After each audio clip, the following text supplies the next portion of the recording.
Vai lá. Tá gravando.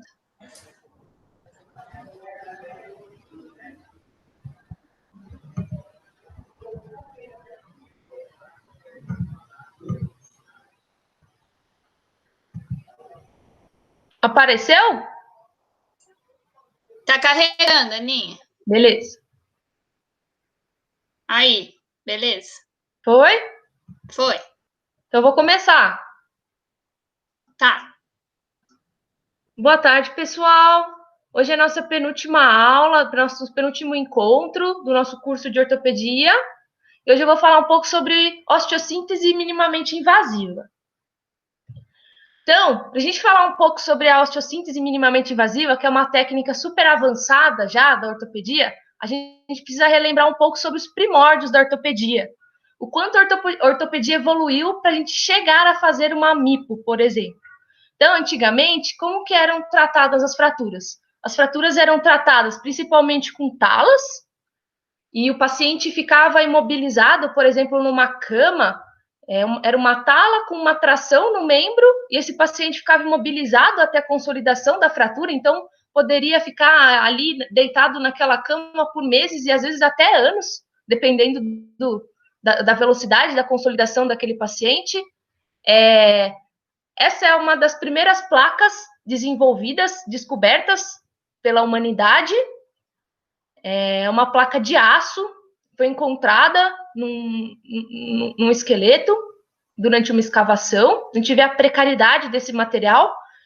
E, principalmente na época da guerra, em que teve o maior boom, né, de problemas ortopédicos por conta das lesões por bombas e armas, a principal técnica realizada nesses casos era a amputação dos membros. E aí desenvolveu-se algumas próteses, como essa daqui, que é bem rudimentar, ela é talhada em madeira, e tem outras próteses que eram utilizadas nesses casos em que o paciente era amputado. Então, esse é o primórdio da ortopedia. A partir de 1958, um grupo de ortopedistas se reuniram na Suíça e desenvolveram e criaram a AO, que é uma associação que tem o intuito de padronizar o conceito da ortopedia e os tratamentos. A partir da AO, houve o desenvolvimento de implantes, o melhoramento das técnicas e o desenvolvimento de novos acessos para melhorar a qualidade do tratamento das fraturas. Então, a partir do desenvolvimento da O, houve um boom com relação ao tratamento das fraturas e à ortopedia em geral. Então, a primeira fase da O era uma fase em que se preconizava a técnica de Orif. Então, se preconizava a osteossíntese anatômica, com a reconstrução de todos aqueles fragmentos fraturados, porque eles entendiam que o mais importante numa fratura era reconstruir a estabilidade daquele osso. Com isso, reconstruindo fragmento por fragmento daquela fratura. Já na segunda fase da O, eles descobriram que além da estabilidade, que mesmo fazendo tudo aquilo que eles preconizavam com relação à estabilidade, ficava aquela fratura linda, toda reconstruída, eles ainda não tinham bons resultados com o tratamento das fraturas. Então, eles continuaram desenvolvendo suas pesquisas e descobriram a importância da vascularização para a consolidação da fratura. Isso foi a segunda fase da evolução da AO, né? Então, por exemplo, aqui na primeira fase, na técnica de Orif, a importância era reconstruir fragmento por fragmento, não importasse o grau de lesão de tecidos moles que esse membro seria acometido. Então, a gente vê 3 placas, a gente vê cerclagem, a gente vê vários parafusos reconstruindo cada fragmento dessa fratura. Porém, mesmo dessa maneira, as fraturas não evoluíam da maneira como era esperado. E aí, com o avanço da pesquisa, eles visualizaram a importância da vascularização e da preservação dos tecidos moles, que se criou o conceito da osteossíntese biológica, aquela em que se preserva toda a vascularização para o bom andamento da fratura. Então, a partir disso, que foi desenvolvida a técnica de MIPO, que é a técnica que mais preserva o ambiente da fratura dentre as técnicas descritas, né, que seriam a ORIF, a OBNT, Abra Mais Não Toque, e a de MIPO, ou a de MIL, né, minimamente invasivo. E aqui é só para a gente lembrar como seriam essas técnicas. Então, aqui seria a técnica de ORIF, em que todo o tecido mole é lesionado para a implantação do implante. Aqui seria um Abra Mais Não Toque, em que é exposto ainda, tem contato com, por exemplo, o foco da fratura, porém, preservação de tecido mole. E no caso da MIPO, em que são só apenas 2 túneis, e em que não se tem acesso ao foco da fratura. Então, o que é a osteossíntese biológica? É a fixação da fratura com a preservação da biologia dessa fratura. E ela é realizada principalmente com as técnicas minimamente invasivas, como a MIPO, a MINO, as técnicas de fixador externo e a OBNT, se bem executada, que uma OBNT mal executada também não presta ao serviço de osteossíntese biológica. E ela é como se a gente estivesse tratando aquela fratura como se a gente fosse um jardineiro, regando e cuidando daquele ambiente para que o tecido possa fazer o seu papel, exercer o seu papel e consolidar. Então, ele preserva o hematoma primordial da fratura e os tecidos moles que levam à irrigação daquela fratura. Ela é uma técnica mais desafiadora porque são necessárias técnicas de redução indireta, porque a gente não visualiza o foco diretamente. Então, é uma técnica mais desafiadora, porém, com melhores resultados do ponto de vista biológico que uma técnica de osteossíntese anatômica. Então, o que é o MIPO? A MIPO é a mais conhecida, é a mais realizada, né, nos dias atuais. E eu primeiro, antes de eu realizar a MIPO, eu preciso ter alguns conceitos com relação a ela para ver se ela se adequa àquela fratura que eu estou diante de mim. Não posso fazer a MIPO também em qualquer fratura. Eu não devo fazer a MIPO em qualquer fratura. Então, primeiro, eu preciso definir qual que é a fratura adequada. Qual que é o tipo de fratura adequada para a MIPO. E quanto é o tempo de fratura? Eu posso fazer uma MIPO numa fratura de 30 dias? Será que eu devo fazer? Eu posso fazer? Qual osso que eu vou abordar? Qual que é a anatomia? Se a anatomia desse osso permite que eu faça MIPO? É fácil? Como que eu vou realizar o alinhamento desse membro? Avaliar se esse osso não teve alguma rotação durante a realização da minha osteossíntese? E a MIPO, ela foi idealizada para ser realizada com magnificadores de imagem. Então, por mais que a gente faz a famosa gambiarra, principalmente a gente que é brasileiro, ela foi idealizada para se utilizar fluoroscópio, porque com ele a gente consegue avaliar realmente onde eu estou alocando os parafusos, se eu estou invadindo alguma articulação, se eu estou reduzindo essa fratura adequadamente, o tamanho da minha placa e assim por diante. Então, a técnica original de MIPO, ela obrigatoriamente necessita de magnificador de imagem para a sua realização. Então, quais são os objetivos da MIPO?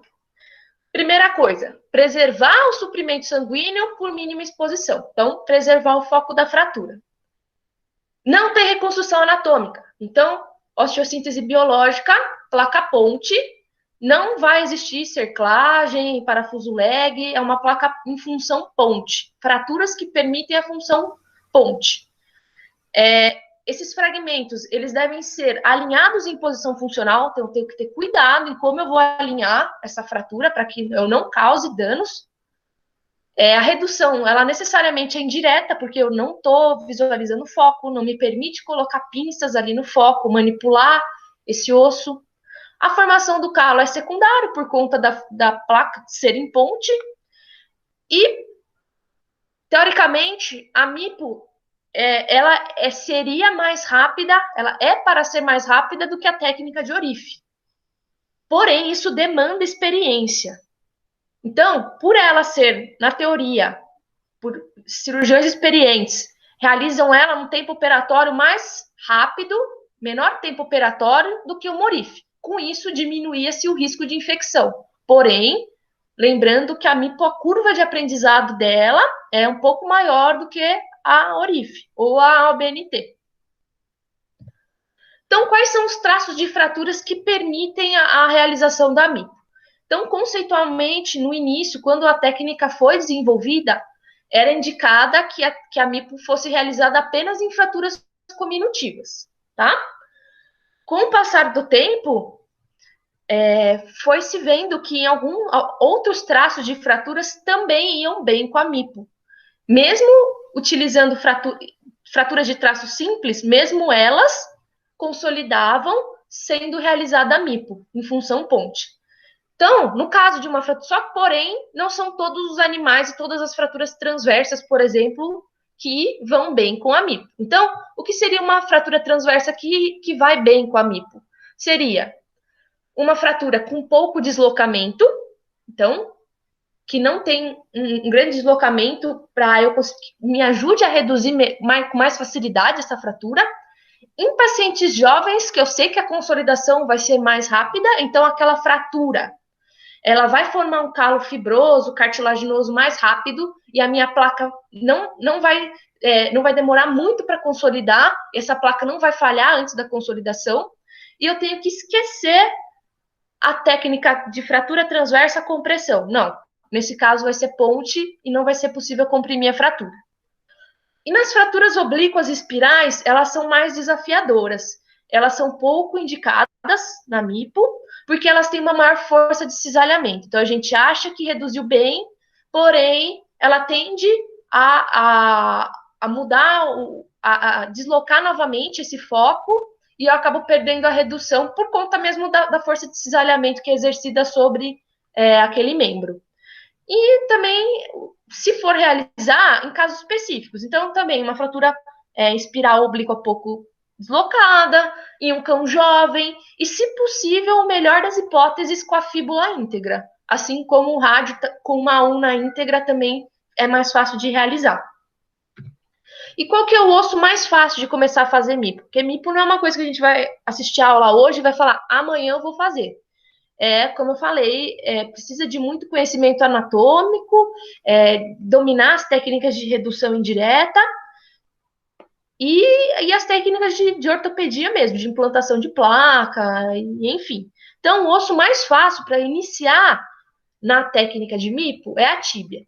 Principalmente nos casos em que a fíbula está íntegra, que aí é muito mais fácil, o osso já está alinhado, né? Eu não preciso me preocupar muito com o alinhamento, porque já está completamente reduzida, é só colocar a placa. O segundo osso mais fácil é o rádio, seria o rádio, mas ele já é um osso que tem mais vascularização, tendão, então ele é um osso um pouco mais complicado, mas também é considerado mais fácil.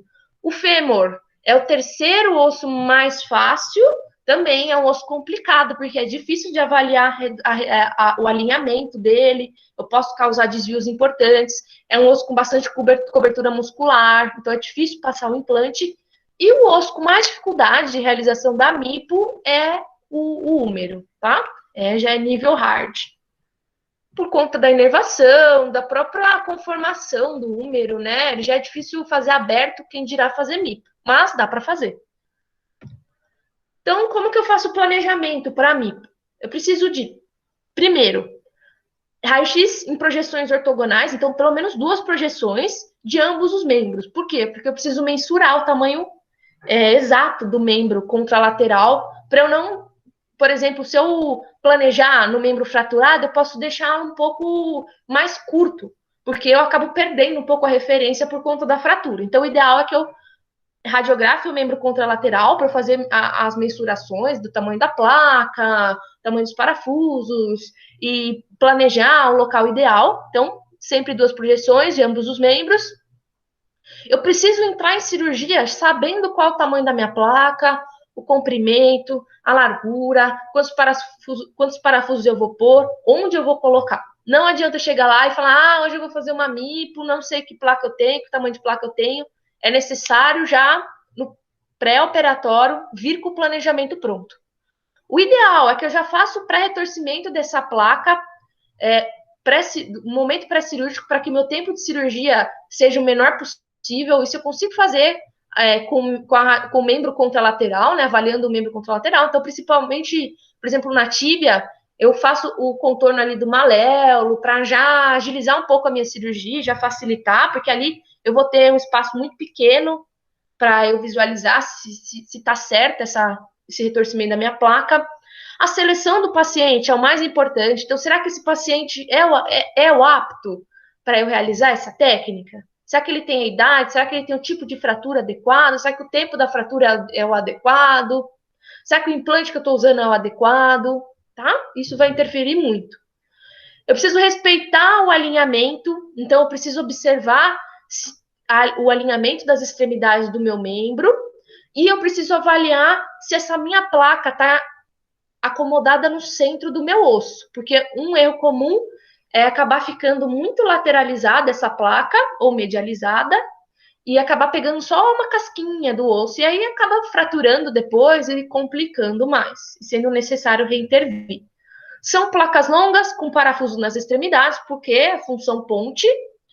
E eu preciso saber que eu preciso ter um plano B, porque a MIPO pode ser muito fácil, como pode ser muito complicado, e eu preciso saber desistir. Se eu estou lá meia hora, 40 minutos, não consigo reduzir essa fratura, eu preciso saber a hora de parar e fazer pelo menos uma abordagem, uma OBNT, desistir da MIPO pelo meu paciente. Porque quanto mais tempo de anestesia, maior risco de infecção e maior risco anestésico também. E também o ego a gente tem que deixar de lado. Deu certo? Deu, muito bem. Não deu, vamos partir para o que é melhor para o paciente. Então, com relação ao tempo de trauma. Então, não é indicado fazer MIPO em fraturas crônicas. Aquelas fraturas que já têm fibrose. Por quê? Porque eu faço redução indireta. Quando tem fibrose, eu não consigo mais fazer a redução. Eu não vou conseguir reduzir aquela fratura adequadamente. Aquela fratura não vai ficar bem reduzida. Eu posso ter problemas de má união ou algum desvio que eu possa causar porque eu escolhi mal aquele paciente. Aquelas fraturas com reduções indiretas muito difíceis, que eu tô lá meia hora, 40 minutos, só tentando reduzir e não reduz, não é fratura para fazer MIPO.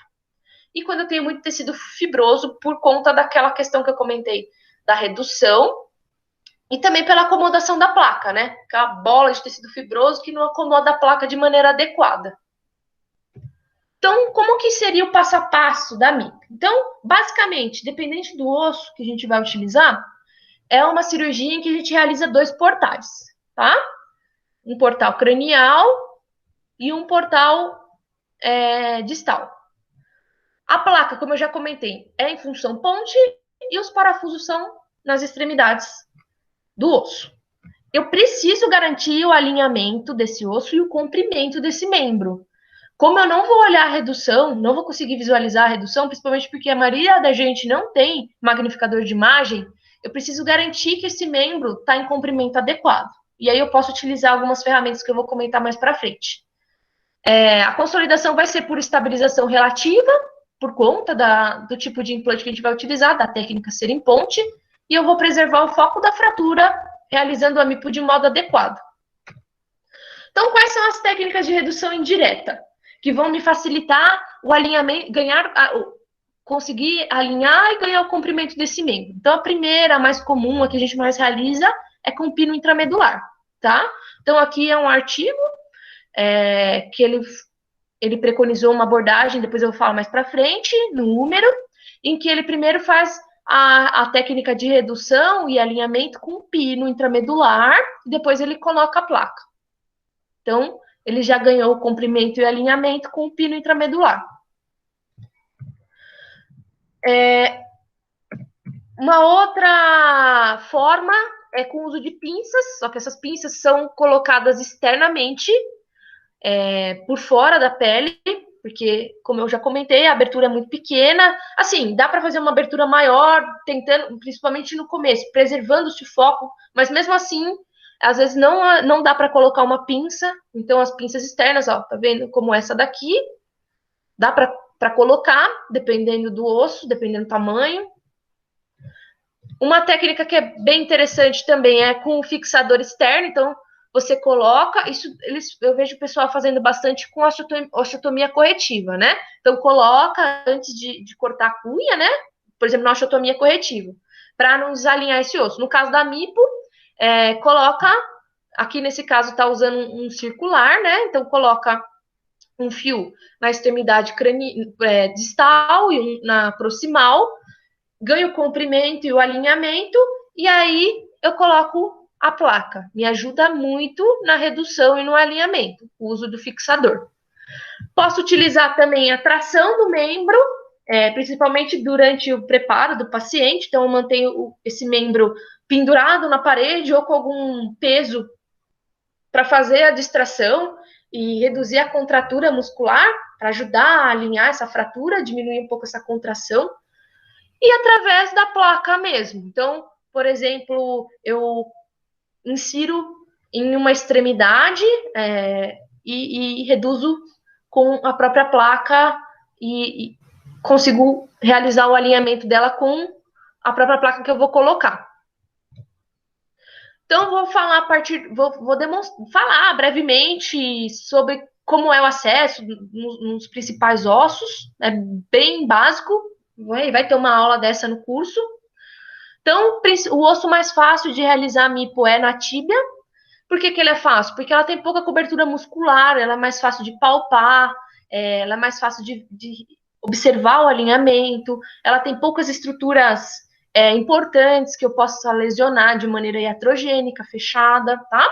O acesso é o mesmo acesso que eu faço para a Orife, é um acesso medial, tá? Então, um portal proximal e um portal distal. Posso utilizar como técnica de redução indireta o pino intramedular ou a própria placa. E os meus pontos de referência, a placa tem que ficar na porção distal sobre o maléolo. Porém, eu não devo entrar com o parafuso dentro da articulação. Tenho que ter cuidado com o tamanho do parafuso, com a direção desse parafuso. E eu tenho como ponto de referência da porção proximal a articulação do joelho. E sempre que eu estou realizando a MIPO, eu preciso avaliar como está o alinhamento desse membro, tá? Então, o joelho e o tarso precisam estar alinhados, não podem ter nenhum desvio. Então, aqui vamos exemplificar, tá? Essa é uma fratura espiral, que eu falei que era difícil, mas dá pra gente observar que ela tem a tíbia íntegra. Então, olha, dá pra gente perceber que não tem desvio. Então, é muito mais fácil do que eu fazer uma espiral com uma fratura de tíbia associada em que os fragmentos estão muito desviados. Fica muito mais difícil. Então, aqui é de um artigo americano. Então, lá é bem comum a utilização de arcos. Ele está fazendo a redução fechada com uma pinça de ponta sob a pele, tá? Então, externamente, essa pinça de ponta tá reduzindo esse foco. E a implantação das placas sobre os portais. Aqui é o pós-operatório imediato e com 20 dias já tem a consolidação clínica dessa fratura. Rádio ulna, que é aquele segundo osso mais fácil de realizar a MIPO. Por que ele é mais fácil? Porque ele tem pouca cobertura muscular. Em contrapartida, ele tem bastante tendão e tem vaso também. A cefálica tem que tomar um pouco de cuidado para não lesionar e aí atrapalhar um pouco a vascularização ali da região. Mas dá para fazer também. Também 2 portais, eu posso fazer a técnica tanto o crânio medial, que é a técnica mais utilizada, quanto o crânio lateral, que alguns veterinários preferem, e principalmente em gatos, alguns veterinários preferem fazer o acesso lateral, porque eles conseguem ter mais visualização, principalmente nessa porção proximal aqui da cabeça do rádio. Né? O acesso lateral ele permite uma visualização melhor. Como técnica de redução indireta, posso utilizar também um pino intramedular na ulna. Lembrando que não se utiliza pino intramedular no rádio. Esse artigo, lembrando que a tíbia distal e o rádio distal de cães toys e de gatos, eles têm uma vascularização um pouco mais pobre do que outros ossos, do que outras regiões do próprio osso e outros ossos, por conta da pouca cobertura muscular que esses ossos têm. Então, esses autores, eles avaliaram qual que é o dano vascular quando se realiza uma MIPO e quando se realiza a técnica de Orife num rádio de Cuddes, num rádio de Cuddes, tá? Então, essa aqui um rádio em que foi injetado um corante para curar a vascularização dessa região. Então, a gente observa qual que é a irrigação. Tá? Aqui é um esquema. Como é a irrigação, a gente vê que é bem super superficialzinha, pequena, poucos vasos maiores e importantes. E aqui é a técnica, após a realização da MIPO, e aqui após a técnica de Orif. Então, depois da MIPO, a gente vê que houve a preservação ainda de alguns microvasos aqui, porém houve lesão, mas com a técnica de Orif não teve preservação quase nenhuma desses vasos periosteais, dessa vasculatura periosteal que é tão importante para a consolidação óssea. A gente vê, até observa esses borrões aqui desses vasos completamente lesionados, né? Então a gente não observa mais essa microvascularização, é completamente liso, do que na MIPO ainda a gente observa um pouco. Então a gente observa qual é o grau de lesão que a gente causa fazendo a Orif e qual é o grau de lesão que a gente causa fazendo a MIPO. O fêmur ele é um pouco mais desafiador, porque é um osso que tem muita cobertura muscular e é difícil reduzir, porque a gente não consegue observar, avaliar essa redução, principalmente naqueles cachorros muito musculosos, aquela musculatura muito exagerada. A gente não consegue observar, não consegue ter ideia de como está a redução. Então, é um osso que precisa tomar cuidado, avaliar bem o paciente. Talvez um paciente um pouco mais magro, com menos massa muscular, seja mais indicado para fazer no início. No fêmur, eu preciso muito considerar o tempo de fratura, porque como é um osso com muito tecido mole, muito vascularizado, ele tende a formar fibrose e a consolidar também, por consequência, mais rápido do que os outros ossos. Então, se é uma fratura com muito tempo, com muita fibrose, eu não vou conseguir reduzir essa fratura. E uma técnica de redução indireta bastante utilizada, que a gente utiliza na técnica aberta também, é com o pino intramedular, que a gente ganha comprimento. Porém, o alinhamento a gente tem que ter cuidado, porque é comum a gente causar alterações em rotação do fêmur por conta de mau alinhamento. A gente acha que está certo e, principalmente, a região proximal acaba ficando rodada. E aí, o paciente pode vir a ter complicações no quadril, ou mesmo na região do joelho, por conta dessa deformidade que a gente deixou no paciente. O húmero. O húmero é o osso mais desafiador que tem para a realização da MIPO, por conta da musculatura e por conta da vascularização e da irrigação, tá?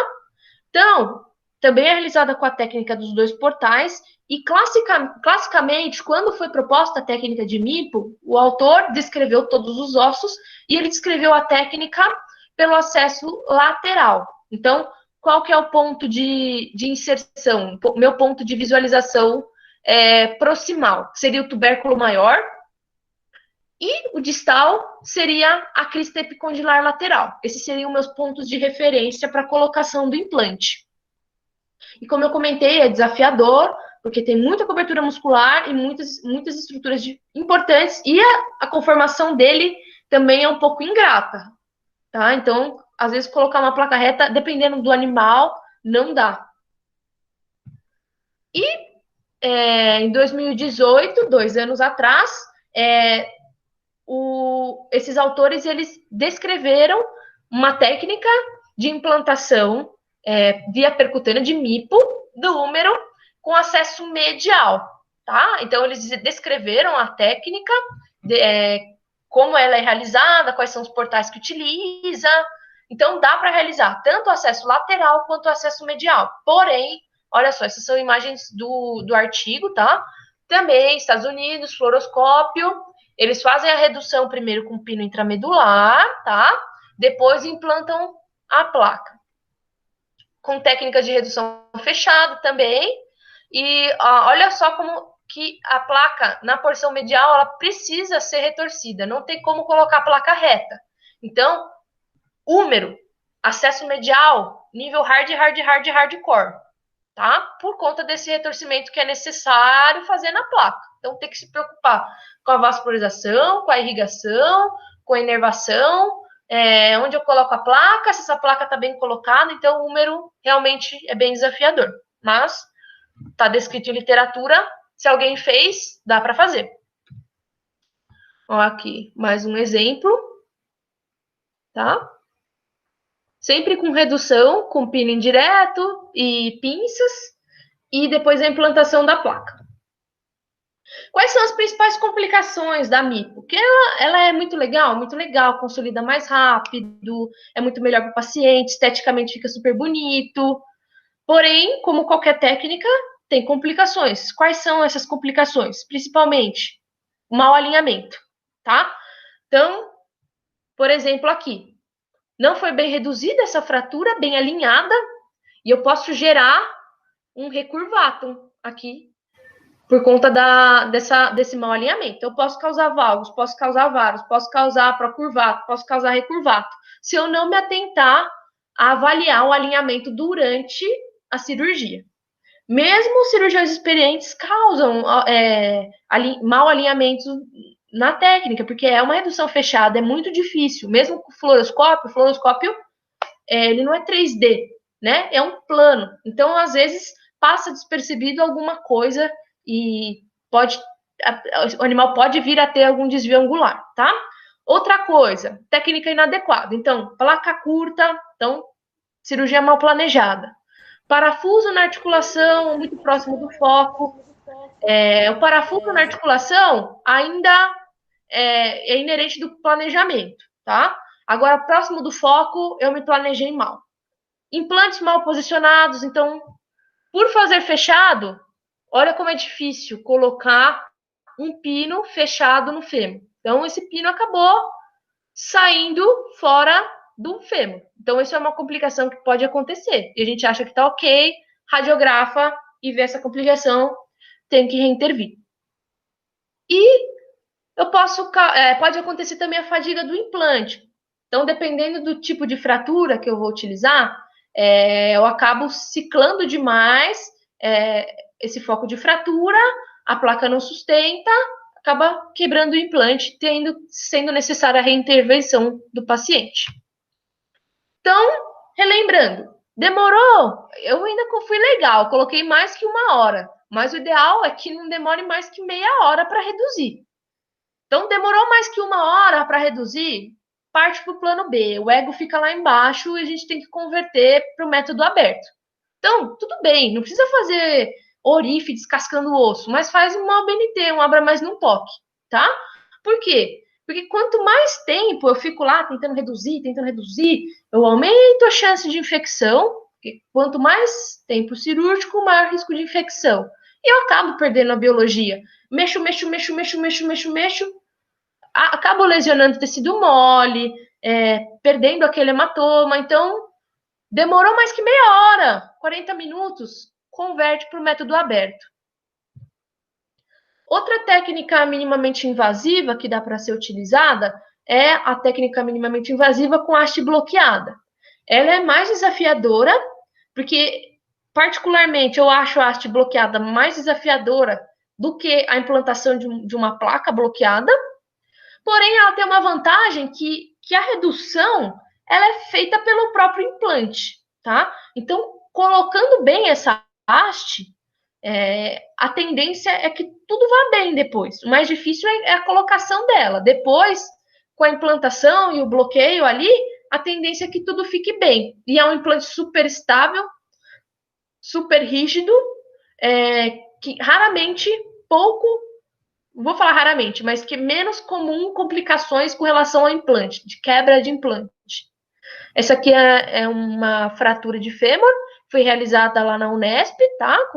Foi fechada com a utilização da haste bloqueada. Então, em resumo, qual que é o sucesso? Então, antes acreditava-se que o sucesso era promover estabilidade. Depois, se considerou que só estabilidade também não é 100%.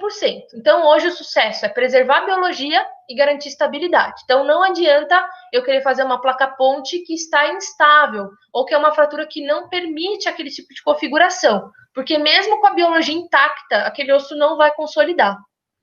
A MIPO, ela demanda de uma curva de aprendizado. Então, é uma técnica que, primeiro, você vai ter que fazer muito a técnica aberta, conhecer muito a anatomia das regiões que você vai abordar, para depois pensar em realizar a MIPO.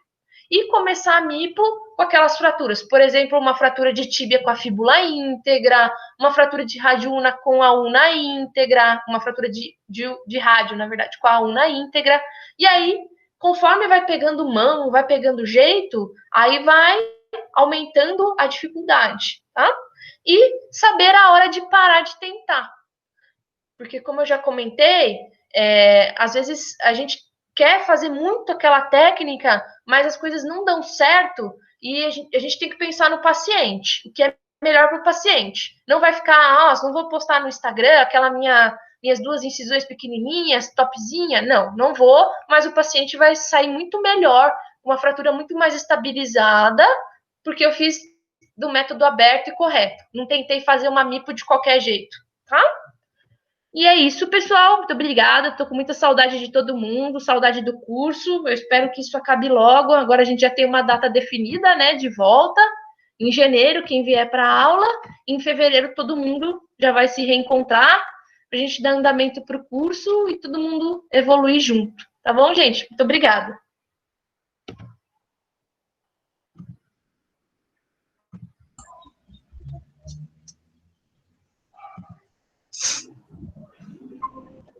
Pronto! Muito bom, Aninha. E aí, gente? Temos um aluno, né? Se tiver alguma dúvida para perguntar. Pode ficar à vontade.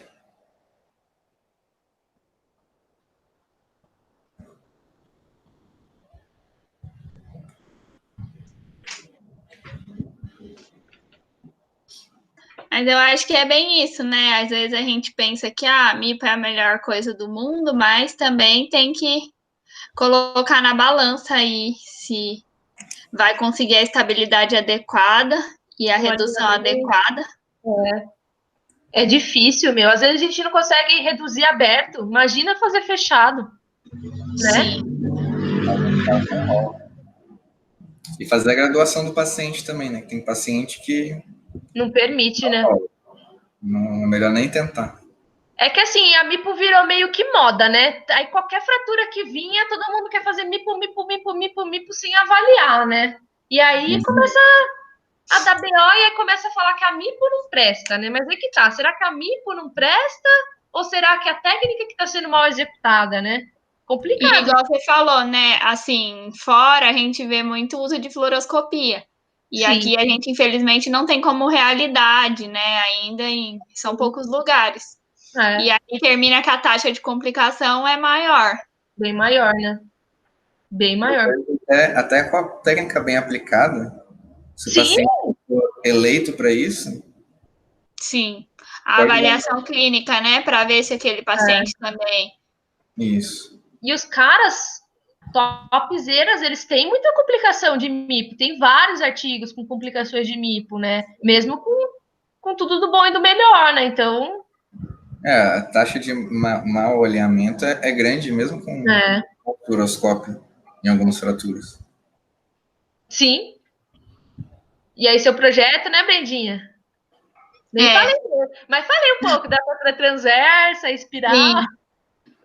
No meu projeto a gente tentou avaliar o uso da MIPO em fratura de linha simples, né? Mostrando aí resultados satisfatórios, mas com algumas ressalvas, né? A maioria dos pacientes era jovem, então isso também ajuda. Eu ia te perguntar até, tinha a graduação do paciente, a classificação dele? Você diz quanto à idade? Isso. Sim. Tipo, então, uma irrigação, uma consolidação mais rápida, né? Então, como não teve um grupo controle, né, a gente não conseguiu dizer se foi mais rápida, mas a média de união clínica foi de 30 dias. Então, assim, foi bem rápido, mas uma das grandes limitações do estudo foi realmente que aí 66% dos pacientes eram esqueleticamente imaturos, né? Então, ainda tinha a linha epifisária aberta. Então, pacientes, teoricamente, consolidam mais rápido. Com algum problema hormonal, será que vale a pena? Então, a gente tinha pacientes com idade mais avançada, o mais velho era de 15 anos e consolidou. Mas realmente, assim, teria que ter uma avaliação mais controlada aí em divisão de grupos para a gente ver realmente a influência. Mas a estatística mostrou que os mais jovens consolidaram mais rápido, né? Como é de se esperar. E, de qualquer forma, tem a questão também de que os mais jovens se lidam melhor com a fixação elástica, né?